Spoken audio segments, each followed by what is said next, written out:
আসসালামু আলাইকুম everyone, welcome back to Nusrat Samira's kitchen. আশা করি সবাই ভালো আছেন। আজকে আপনাদের সাথে শেয়ার করব খুব সহজেই তিতা ভাব ছাড়া তালের রস বের করার সঠিক পদ্ধতি। আসলে তালের রসটা সামান্য একটু তিতা হয়ে থাকে, বলতে গেলে তালের রসের এই তিতা ভাবটাই এর বিশেষত্ব। কিন্তু অনেক সময় তালের রস সঠিকভাবে বের করতে না পারার কারণে রসটা একটু বেশি তিতা লাগে। তাই আমি আপনাদের আজকে সঠিক নিয়মে তালের রস কিভাবে তুলতে হয় সেই পদ্ধতিটাই দেখাবো। সাথে থাকবে রসটা সারা বছর কিভাবে সংরক্ষণ করতে পারবেন সেই সকল টিপস। প্রথমেই নিয়ে নিলাম এরকম একটা পাকা তাল, আর এই তালটাকে আমি আগে থেকেই পানি দিয়ে ধুয়ে নিয়েছি। এবার তালের এই মুখটা ছাড়িয়ে নেব। এবার এই যে মাঝখানে যে একটা শক্ত অংশ আছে সেই অংশটাও আমি ছুরির সাহায্যে কেটে নেব। আর এই পর্যায়ে তালটা একটু টেস্ট করে দেখতে পারেন।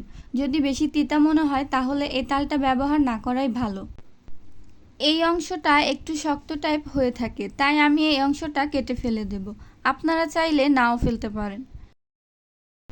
এবার তালের উপরের খোসাটা ছাড়িয়ে নেব। আর এই খোসা ছাড়াতে কোনো প্রকার কষ্ট বা ঝামেলা নেই। এই রকম উপর থেকে সামান্য টান দিলেই খোসাটা খুলে আসবে। এইভাবে পুরোটা খোসা ছাড়িয়ে নিয়েছি। এবার এইরকম হাতের সাহায্যে মাঝখান বরাবর প্রেস করলেই বিচিগুলো আলাদা হয়ে যাবে। দেখুন, 3টা বিচি 3 দিকে আলাদা হয়ে গেছে।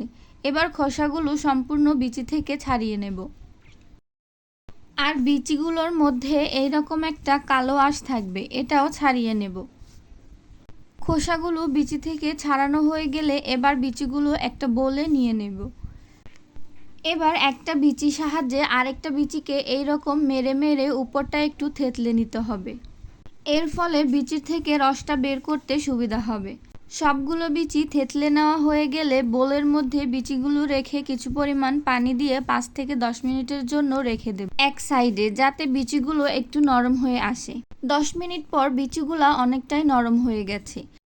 হাতের সাহায্যে এইরকম চেপে চেপে রসটা বের করে নিতে হবে।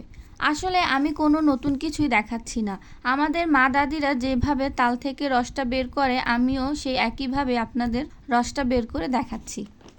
এইভাবে রস বের করতে করতে যখন দেখবেন পানিটা গাঢ় হয়ে গেছে, তখন রসটা অন্য পাত্রে ঢেলে রেখে আবারও নতুন করে পানি দিয়ে আবার বিচি থেকে চেপে চেপে রস বের করে নিতে হবে।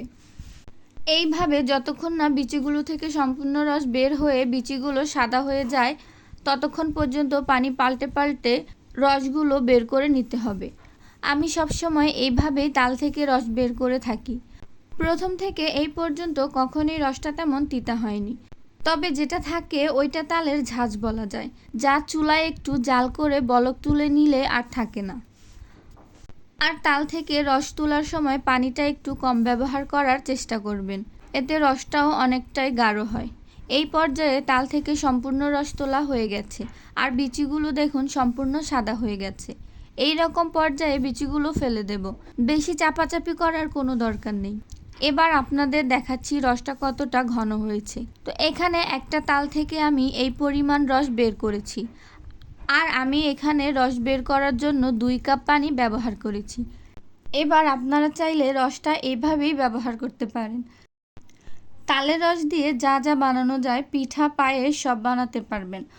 অথবা এরকম একটা স্টেনারের উপরে এইরকম একটা কাপড় বিছিয়ে তার উপরে তালের রসটা ঢেলে দিবেন।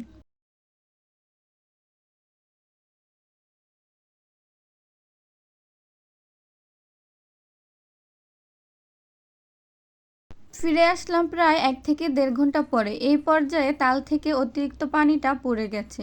আর এই কাপড়ের মধ্যে যেটা আছে সেটা সম্পূর্ণ তালের পিউরি, এখানে কোনো পানি নেই। আপনারা চাইলে এভাবেও তালটা ব্যবহার করতে পারেন। এই পর্যায়ে তালটা সংরক্ষণ করার জন্য আমি এরকম একটা এয়ারটাইট বক্সে ভরে ডিপ ফ্রিজে রেখে দেব। এভাবে রাখলে তালটা সারা বছর সংরক্ষণ করে রাখা যাবে। আর যখন পিঠা পায়েস বানিয়ে খেতে মন চাইবে তখন বের করে নিলেই হয়ে যাবে। তো আজকে আমি আপনাদের সাথে যেভাবে তাল তোলার পদ্ধতি শেয়ার করলাম, আপনারাও ট্রাই করে দেখতে পারেন। আশা করি নিরাশ হবেন না। আমার ভিডিওটা যদি আপনাদের ভালো লেগে থাকে তাহলে একটি লাইক করে ভিডিওটা বন্ধুদের সাথে শেয়ার করে দিবেন। এবং আরও সকল নতুন ভিডিও পাওয়ার জন্য চ্যানেলটি সাবস্ক্রাইব করে বেল আইকন প্রেস করে পাশে থাকবেন। ধন্যবাদ।